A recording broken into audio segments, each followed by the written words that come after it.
పలాస జిల్లాని ప్రకటించి చివరి క్షణంలో తప్పించారు. ఇది చాలా దారుణంగా ఈ ప్రాంత ప్రజలు చాలా బాధపడుతున్నారు. ఇచ్చాపురం ప్రాంత ప్రజలైతేనేమి, టెక్కిలి ప్రాంత ప్రజలు గానీ, లేకపోతే పలాస, పాతపట్నం ప్రాంత ప్రజలకి మీరు నిజంగా తీరని అన్యాయం, ద్రోహం చేశారు. ఒక్క విషయం ఇక్కడ చెప్పాలి.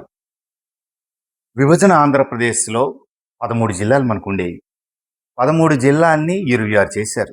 26 చేశాక కూటమి ప్రభుత్వం 5 జిల్లాలు ఖచ్చితంగా మళ్ళీ పెంచుతామన్నారు. ఈ పెంచిన 5 జిల్లాల్లో మొట్టమొదటి జిల్లా పలాస జిల్లా అన్నారు. మరి ఈరోజు ఆ 26 నుంచి 3 జిల్లాలను పెంచారు. 29 జిల్లాలు చేశారు. అంటే మన ప్రాంత ప్రజలు ఒకటి అర్థం చేసుకున్నారు.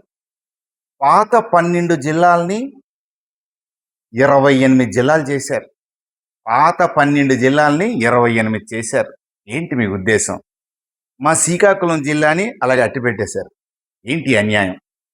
ఈరోజు మా భావి తరాల కోసం, భవిష్యత్ తరాల కోసం కేంద్రం నుంచి కానీ, రాష్ట్ర ప్రభుత్వాల నుంచి కానీ వచ్చే నిధులకి ఖచ్చితంగా రావాలన్నా, రేపు భవిష్యత్తులో పలాస ఒక అద్భుతమైన పొజిషన్లోకి వెళ్ళాలన్నా మా ప్రాంతం, అటు శ్రీకాకుళం కానీ, ఇటు పలాస జిల్లా కానీ అద్భుతంగా ముందుకెళ్ళాలంటే, భావి తరాలకు ఉపయోగపడాలంటే ఖచ్చితంగా మా పలాస జిల్లాగా చేయాల్సిందే అని ప్రజల కోరిక.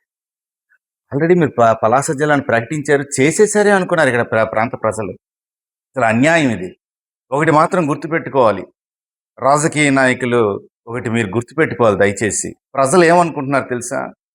కుర్చీ అనేది 5 సంవత్సరాలు మాత్రమే. దయచేసి మీరు అర్థం చేసుకోవాలి. చీరలో ఉన్నవారు 29లో మళ్ళీ ఎలక్షన్ ఉంది.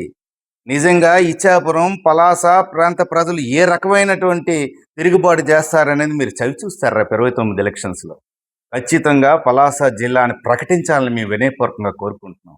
లేని ఎడల మీరు రేపు నిర్ణయం ప్రజలు ఏమిస్తారనేది ఇప్పుడు స్పష్టంగా కనిపిస్తుంది. నేను చాలా ప్రాంతాలు తిరిగాను.